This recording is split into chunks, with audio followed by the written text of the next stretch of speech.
All right, everybody, let's kick off this show. Bit of a serious note, but celebrities, politicians, even academics right here in Canada seem to be being policed for the way that they're talking about the murder of Charlie Kirk. Some people are even losing their jobs. Yeah. Well, U.S. Vice President J.D. Vance, he went as far as to say that people who celebrate Kirk's killing should be called out and their employer should be notified. So it's a hot question, but is there a right way to talk about Charlie Kirk's death? This is a big one. This is a big one. You know what? I'm going to say something that I never thought I'd say. I actually agree with J.D. Vance. Somebody mark down the time and date. Because if you are celebrating, you should lose your job, especially if you have a very important job. Where I am confused about this situation, the reaction and the firings, is that I feel like the goalpost has moved and I don't know where things stand. I started off in news, so things were very black and white back then. If you were a newscaster and you celebrated or said anything positive about the death of somebody, you lost your job and it was very clear to everybody. Now with this situation, I'm seeing journalists get suspended or lose their job for asking questions to Congress people about a situation. And the first person to go down was actually MSNBC senior political analyst. His name is Matthew Dowd. Matthew was just summarizing what was happening as people were talking about the event. Like everything was still fresh.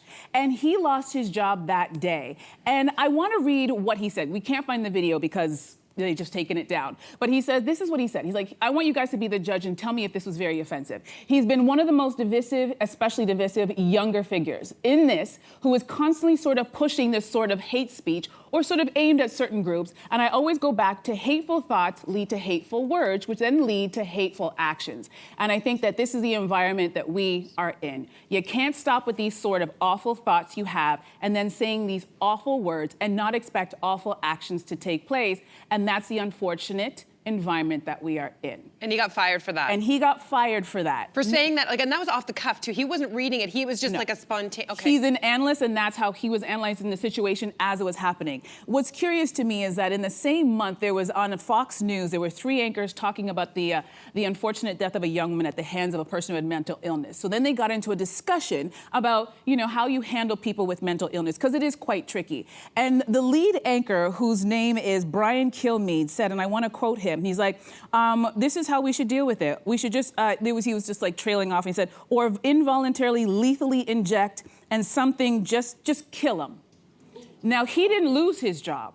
All he had to do, because there was a lot of backlash, all he had to do was issue an apology. So this is where I go back to my confusion about the goalpost, because somebody can summarize or ask a question and they immediately lose their job. Another person can encourage people to kill mentally ill people and just a PR style, I'm sorry, I shouldn't have said it, and no repercussions. So I'm very confused, and I think that's making people very nervous about what they say, including us. We had a lot of discussion about how we're going to approach this. It's just, I don't know where the line is. Yeah. I think the goalpost is which way is the power flowing. This guy was a very controversial figure. There's nothing controversial in saying he was very controversial, but he also has the backing of the President of the United States and all the power that flows from that. There are real consequences because, listen, it's a very natural thing. It's a human nature thing to feel sad for somebody that you know that lost their life. That's human nature. The question is, if you didn't know him, you know, and you're not mourning, is that a problem? I don't think that's a problem. And I'm going to go one step further. What if you didn't know him? He's not your family member or your friend, but you are a part of the communities that he would attack regularly. Now, I'm never going to say celebrate. And there's been some people celebrating, which I think you're a little bit also something, okay? No one should be celebrating this. But if you are part of the LGBTQ community, if you are Black, if you are a woman, if you are a trans person, if you are poor, he said some pretty damning things. And I'm not making that up. All the videos are online out of his own mouth. So if he attacked your community, then the question is, should you not say, he hurt us a lot? And is that okay to say? And so I say, the last thing I want to say on this is, we live in a culture, this is not my thinking. Elizabeth Spears wrote a beautiful piece in thenation.com, and she said that this is a culture where we value manners over the truth. So think about that. I think that celebrating the death of anyone is wrong unless it's someone like Hitler or like Lord Voldemort. You know what I mean? Like you're sort of allowed like a certain pass, but I think that what is just so crazy about this coming from the far right, whenever they were the people that were so against like cancel culture and you know, policing emotions and things like this, it's like the one beautiful thing that has come out of this is that they always said, the far right, that, you know, empathy was a weakness, but now for the first time they're actually having to experience it themselves, right? Yeah. And I just think that this whole situation, I mean, especially like in my culture, I'm obviously part of the gay community. Hi. Welcome to daytime. And you know, obviously he said many things against my own community that I was like not a huge fan of. But the thing is that I work in the comedy industry, and you know, the far right people, that type of comedy, the things that they say are so offensive. I mean, what was it? One of the comedians from Kill Tony said that Puerto Rico was like a floating island of garbage, and the outrage that cried, and they were calling us like babies for being upset about that, like people on the left, you know? Yeah, but now whenever people on the left are saying things against people on the right in a very offensive way, suddenly it's not okay. So I do think that there is kind of a double standard there, and I think it's absolutely hypocritical. And this is all bringing this to light. Yeah. I mean, I agree. No one should be celebrating another human's death. I think that that's when we start to lose our humanity. And this person, like, not only was this person a father, and you know, obviously for some people, a friend, and all the things. You know, he was murdered, assassinated live on television in a very extraordinarily gruesome way. And I think, and the fact that that video was then streamed and will forever live online. And I think I can speak for many of us. All of us collectively saw that, or many of us saw that. And our children saw that. We should all be mourning that kind of fact, that has been disseminated and accepted on our screens without even our consent. Like, we should all be having a moment for that.